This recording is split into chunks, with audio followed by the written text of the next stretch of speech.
utama kecurangan yang masih kami temui yang paling banyak ini, yang pertama manipulasi di dalam perencanaan dan penganggaran. Kami masih bisa melihat itu ada manipulasi di perencanaan penganggaran, arahnya kemana,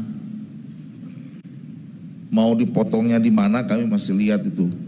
Kemudian yang paling banyak juga suap dan gratifikasi. Yang ketiga, di dalam perizinan, nepotisme dan kronisme di dalam perizinan. Yang keempat, penyalahgunaan diskresi kebijakan.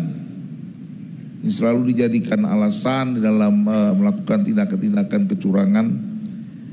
Yang kelima, penggelembungan harga PBJ, kecurangan di dalam proses pengadaan barang dan jasa. Yang keenam, pungutan liar dalam pemberian izin. Dan yang ketujuh, manipulasi laporan keuangan. Jadi barangnya sebenarnya tidak selesai tapi dianggap selesai, di dalam laporan keuangan asetnya dimasukkan, uangnya juga dimasukkan.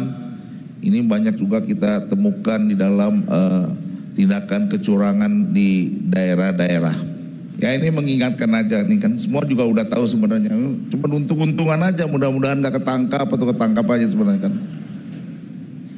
Jadi makanya saya tidak banyak bicarakan karena sebenarnya sama-sama sudah tahu kita nih, tahu ngelesnya segala macam, sama-sama udah tahu, tinggal kucing-kucingan aja.